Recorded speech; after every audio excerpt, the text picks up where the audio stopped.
Hi, everyone. It's Deborah Gold here, Executive Director of Balance. Before we begin, I just wanted to hop on and say a huge thank you to all our listeners for loving our content and joining us from around the globe. We are so happy to have you. We would love to keep our podcast going. If you'd like that too, please consider making a donation. The link can be found in our show notes. Thanks for listening and enjoy the show. And now a message from our sponsor.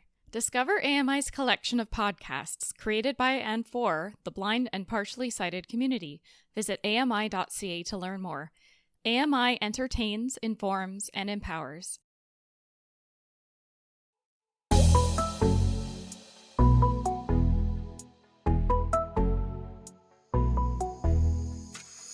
Welcome to Living Blind. I'm Ramya Amuthan, your guest host for this episode. The Living Blind podcast explores the perspectives and lived experiences of people with low or no vision, and it delves into the barriers, challenges, the real life situations that they have for living life to the absolute fullest. This is the final episode in a 3-part series on the intersections of blindness and other lived experiences and identities. This podcast is brought to you by Balance for Blind Adults, located in Toronto, Canada, and this season of Living Blind is sponsored by Accessible Media Inc., AMI.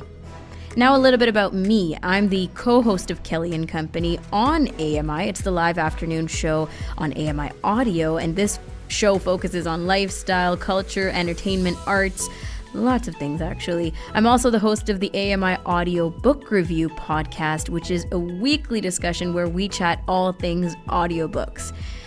A really incredible part I want to talk about right now, a really incredible part of Canadian history, our existence here in this country, is being recognized right now. We're living through it right now. In the last 2 or 3 years, we've gone through apologies and retractions. We've also gone through a lot of connecting and getting to know and empathizing and celebrating. And I'm talking about our Indigenous friends and communities here in Canada, our neighbors, the original people of this land. They're teaching us so much, especially about intersectionality. So on that note, I'd like to welcome today's guest for Living Blind, Timeshia Edwards, and she's going to be telling us a little bit about herself. We're going to get to know her and her story a little bit. Timeshia, welcome to Living Blind. Thank you for joining us today. Well, thank you so much for having me. My name is Timeshia Edwards, and I was born in a small town in Northern Ontario called Moose Factory Island. So I am Cree First Nations, and I lived in the next town over for most of my life, and that was Cochrane, Ontario. I'll just tell a little bit of my story from then up until now. So I was moved to Cochrane, Ontario with my biological parents, and I lived there up until I was about 12 years old, and I ended up in the foster system. My biological parents, they just were not fit to take care of me and my 5 biological siblings. Mm-hmm. And during that time, I actually attended a public school in Cochrane, Ontario. And going to school in a small town, I had many positive experiences, but also some experiences due to my visual impairment. It was, there was some negativity, but dealing with that was with an optimistic attitude really helped. And only one of you and your biological siblings that has a vision impairment? Yes, I am actually. I'm the oldest, and I am the only one who is born with any type of disability. So for me, my main condition is vision loss, and I'm also the shortest of my 6 siblings. And they're all quite tall.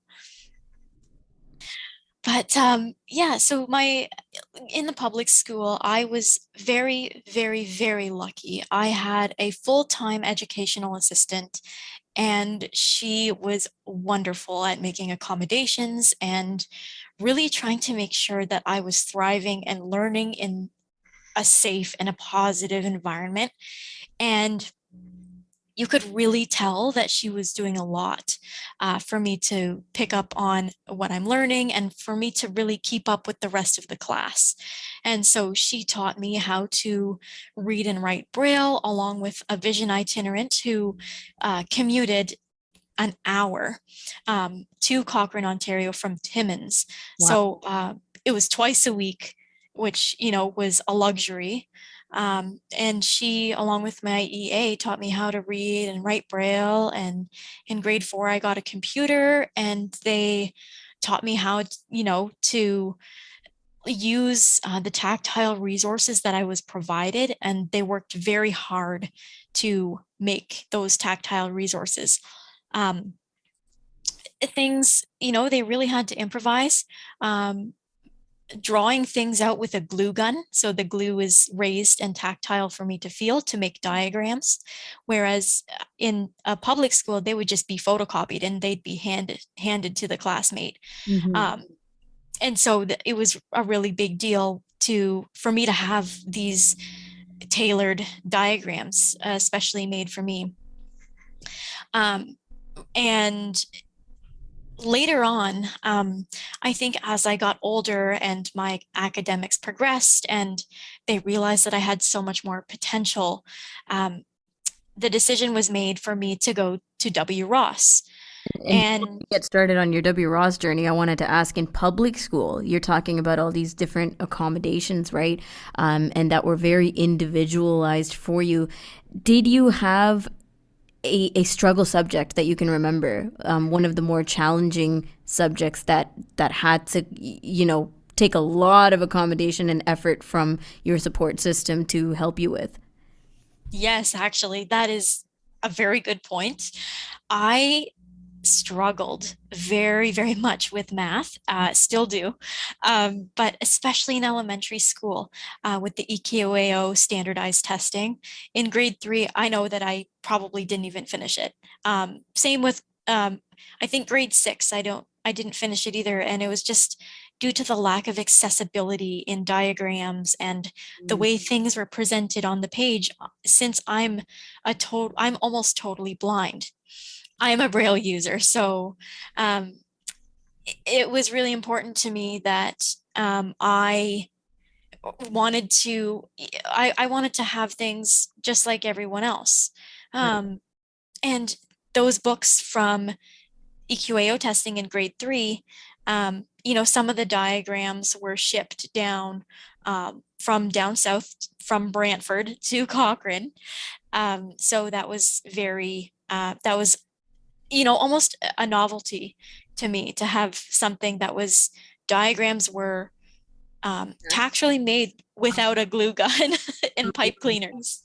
Did you know anybody else where you were growing up that had low vision or who was part of the blind community? Was that something that was, community for you, or were you the only person you knew?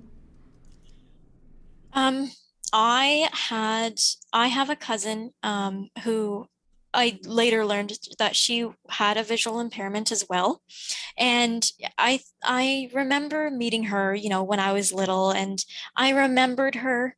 But we had only met a couple of times, and so it wasn't, to me, as far as it, as in getting to know her very minimally, I was the only person that I knew that had vision loss.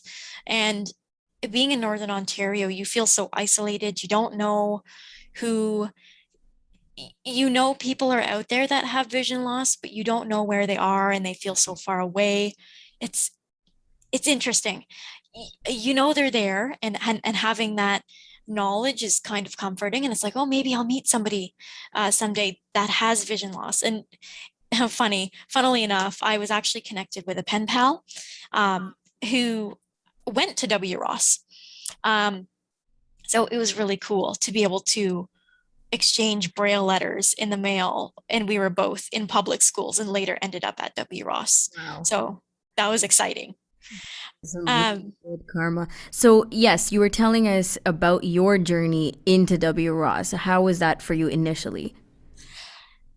so my journey into W. Ross, to me, to a 10-year-old at the time, it seemed very sudden. Um, so I want to mention too that I was still in the foster system when I was told that I would be going on this new adventure and starting a new journey to W. Ross. So the W. Ross, I want to start by saying too, I had a trial period at W. Ross Macdonald. So a lot of it was okay.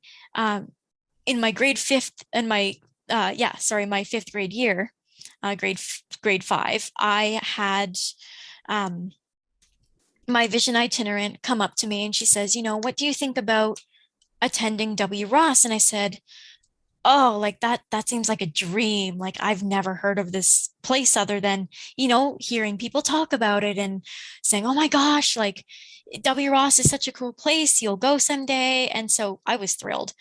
So I went for their trial period, and my foster parents made it a cool vacation. So we went to Brantford, and it, going down, that was, other than medical appointments, that was the first time of going down south and really exploring pretty much where I would spend grade 7 onward. So that was pretty cool. And do you remember what you noticed, in terms of the difference in environment, the difference in people, or just, Brantford versus where you grew up? Like you said, they made it a whole vacation for you, right? It was like a really awesome trip. But do you remember some of the initial things that you noticed in change of everything? You know what? I would say the environment was so loud. Um, there was buses and cars and people and so many things. Like Timmins was an hour away, and it was the nearest city. And sure, they had city buses, and they had trains, and there was a train that would come into Cochrane, but when you're almost totally blind, you don't see that. So to me, when I was like, oh yeah, there's city buses and there's trains, and it's like you can hop on a city bus and you can go to a mall. That was insane to me. Like, you would have to take a bus or the train to Timmins, an hour away, an hour's drive away. Transit would probably be longer, and it's a whole day thing. It's a day trip. So to me, going to the mall was a special treat. Right. And so just many things like that. Things that they're not necessarily cultural, but they're things that you don't notice, especially with vision loss. Just navigating around that environment and being around so many people, and cities operate differently. So it was a big experience for me. So I loved it. It was an amazing time, and I loved it. I knew that I wanted to go. And so I when I came back to public school the week after my trial period at W. Ross, I really realized that, wow, I had so much potential, and that going there would enhance my academics. I would be able to work on um, with my educational experience. Now I know what is called the expanded core curriculum. So orientation and mobility, life skills, reading and writing braille, technology, all of that. I would have, I wouldn't say I've never have received it in Cochrane, but I definitely wouldn't have received it to the extent I had at W. Ross.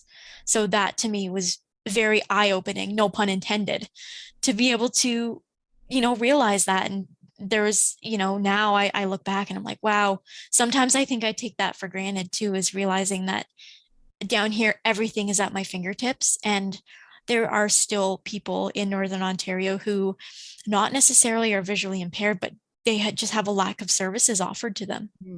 And how does that sit with you? Because I think of it the same way. You know, I'm very privileged to be living right in the center of everything in Toronto. And it's not the same for, just speaking geographically, for a lot of people who are blind or low vision across the country, let alone in Ontario, right, in remote parts of Ontario. But, even knowing that at one point you were flying back and forth from W. Ross to home to W. Ross to home, and recognizing the difference in on so many levels for when you're in Brantford versus the north. Yeah, and I do remember some days just it was a very, again, I would have to do the hour-long drive from Cochrane to Timmins, because Timmins was also had the nearest airport. Mm-hmm. So it was that hour-long commute, pretty much 4 times a week. It'd be there and back. And, it's taking a cab. So um, a cab would be paid for to drive me to the airport. Then I would take a plane. Then I would take a bus from Brantford airport to the school. So I would leave at approximately 1 o'clock and get to W. Ross around 7 o'clock at night. Wow. Exhausting. And you know what? For a 10-year-old, for an 11-year-old rather, I was 11 at the time. For an 11-year-old, that's exhausting. Like, that is insane to me that, no 11-year-old would, with sight, would ever really have to face that. And I'm not saying that it was a terrible time. It was definitely the best years I've had in my life. So I'm not, by any means saying that this was hard. It's just like at the time it was pretty exhausting, but also the weeks spent at W. Ross were amazing. Um, I did have a few added elements too, and I want to mention that all 5 of my biological siblings and we were all in foster homes.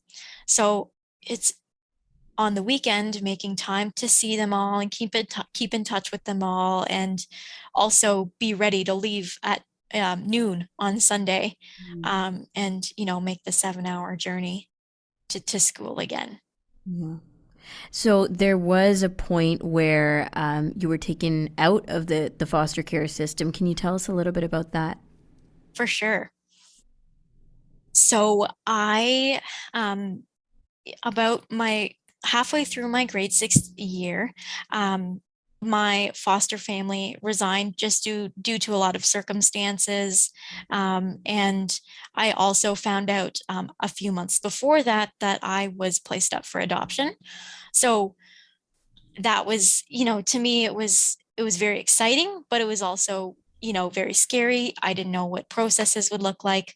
And halfway, I think it had to be kept a little bit of a secret as to who who my adopted family was for a while.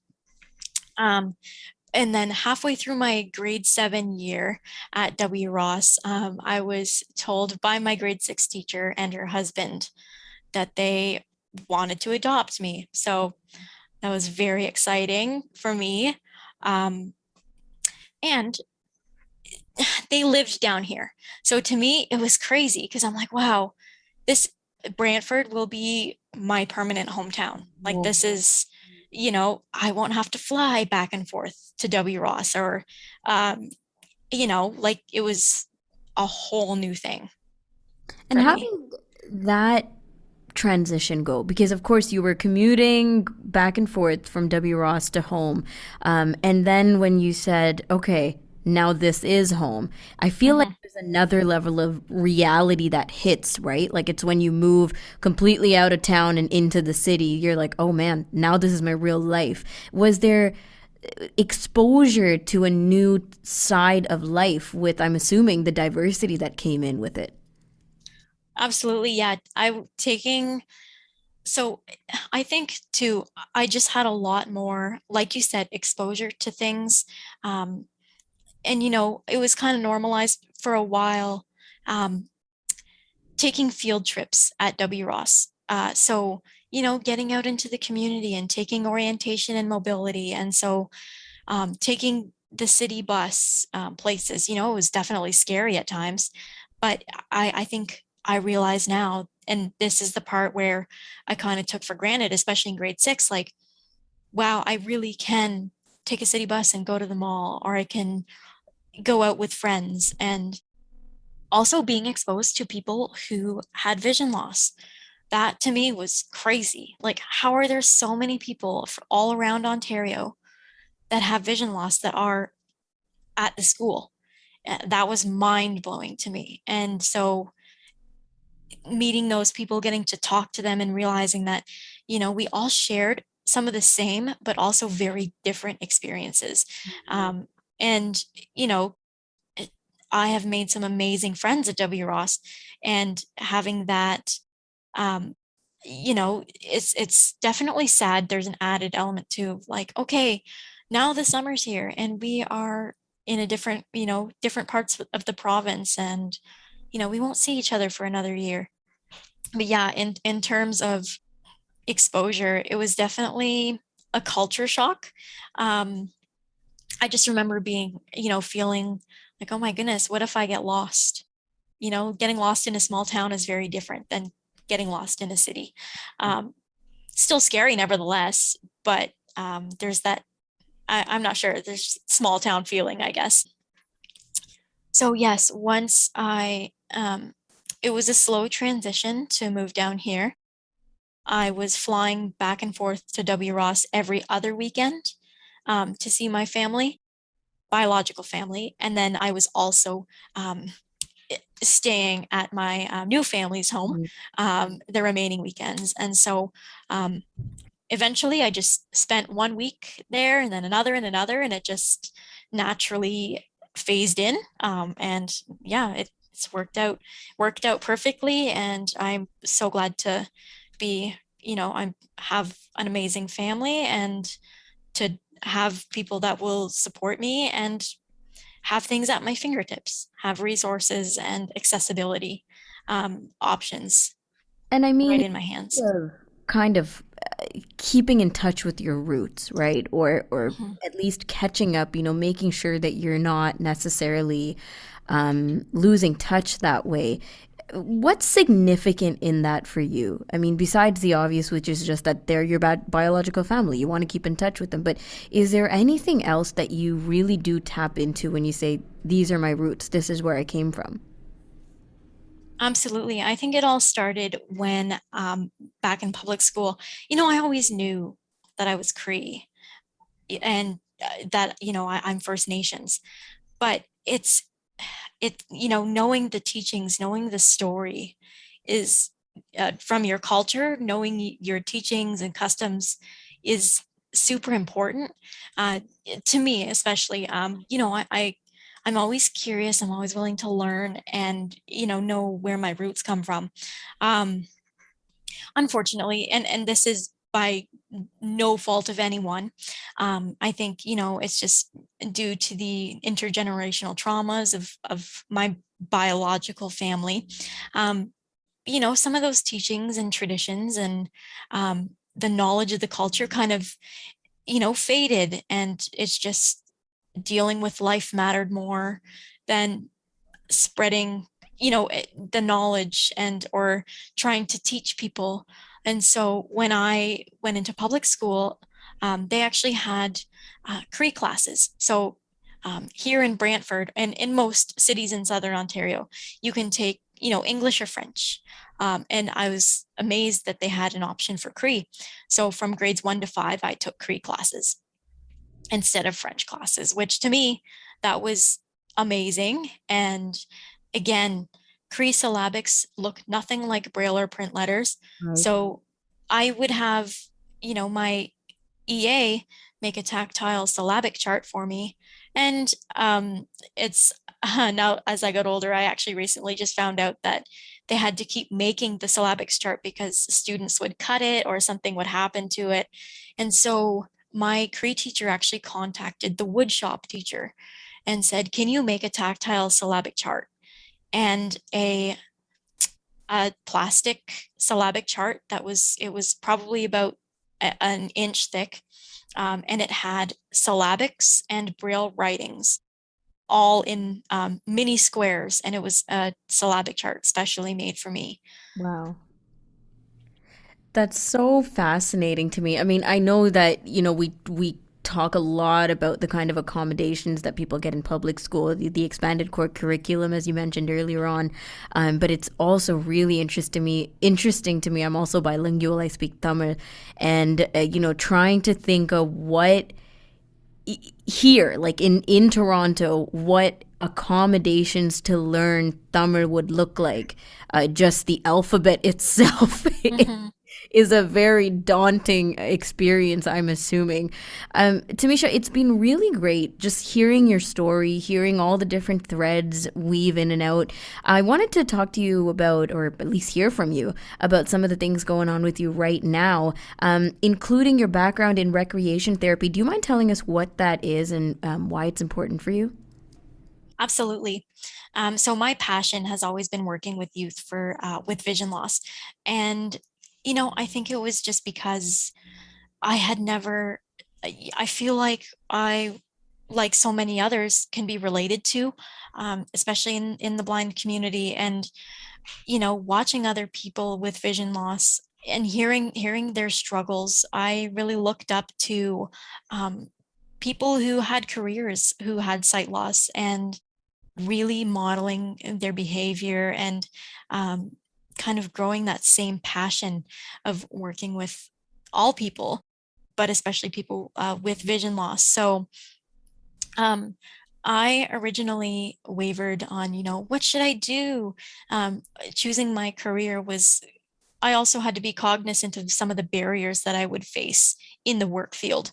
And so being choosing a career that would really benefit me as well as make an impact on other people's lives.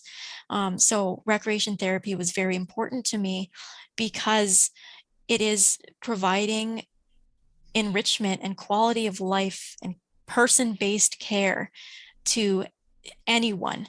Um, and my program was kind of tailored to seniors, but working with people to make sure that their learning and environment, they were thriving in their environment, and providing them with a goal-oriented plan of um, an, a goal-oriented action plan of, okay, how can we help you, and what sorts of things can we do to help you along in your journey. And we would plan activities and programs for them to do. And these would be structured on the domains of health. So that's social, emotional, spiritual, creative, and physical well-being.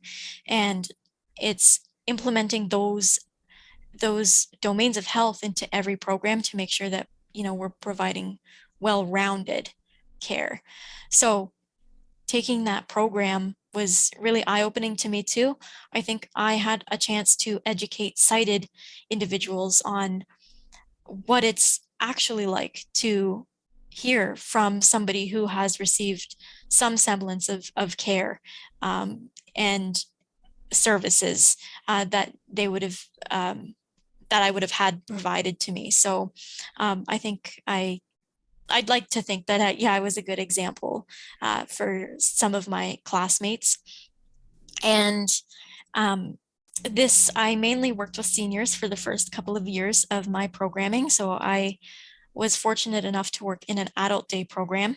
Um, and I did my practicum there, and later applied for a contract as a casual on-call rec therapist. And I did that for quite a few months. And unfortunately, COVID hit. So work was kind of scarce for a little while. But eventually that picked up again. And I decided to apply for a position through CNIB, and that was for their Come to Work program. And I also applied for the Come to Work program because I believe that it was beneficial to not just me, but everyone in the community with vision loss, because being able to provide um, tools and resources and services to people to help them gain meaningful and gainful employment. And that's still working with people who have vision loss, and that was very, very important to me. So I applied as an intern for the Come to Work program. I got the position. And then a few months later, I applied for the program coordinator position, just one step above the intern, and got it. So that's been very exciting. I'm very new to the program coordinator role, but I'm loving it, and I'm so excited to carry on and see where my employment journey brings me. Absolutely. I'd also like to mention that I work at W Ross as a student support counselor for their short-term program. And that is, my main goal, to be at W Ross and to be able to permanently continue to help youth with vision loss and make an impact on their lives, and be a good example, a good role model for them, and to motivate them, that people with sight loss can have careers, they can work, they are just as important as anyone else, and to work hard to achieve your goals. And that's the main message I want to pass on to these youth, because I don't know where I would have been if in my journey, if my role models and my support counselors didn't tell me that. So that's kind of going full circle. And working at the short-term program has really given me a lot of experience and a lot more motivation to kind of start my career there. And so I'm very excited to see where that journey will bring me. Well, as you said, things are just getting started for you in the career front. I'm really, really thankful, very appreciative that you've shared your story with us and your message to the people that you work with and the people that you hope to continue working with. So thank you so much. Honestly, it's been such a pleasure hearing from you and talking to you today. Thank you so much for having me. I really appreciate it. And thanks for giving me a platform to share my story and hopefully be an example and a role model for others. And yeah, thank you. Absolutely. We love sharing our platforms up here. And that's it for this episode. Thanks for tuning in and getting to know Timeshia Edwards. Her contact info is available in the show notes. Special thanks to Timeshia for being our guest for this month, our producer Jeffrey Rainey, executive producer Deborah Gold, and the entire team at Balance for Blind Adults. If you liked what you heard today, subscribe or follow us on whatever platform you're listening to us on right now. We're on Facebook, Instagram, YouTube, and Twitter at Balance for Blind Adults. You can also email the podcast with any comments or suggestions that you may have at livingblindpodcast@balancefba.org. For more information about Balance for Blind Adults and our programs and services, or to access the show notes or the transcription of this episode, please visit us at balancefba.org. I'm Ramya Amuthan, and this has been Living Blind. It's been an absolute pleasure to guest host this special 3-part series on intersecting identities. Thanks for listening.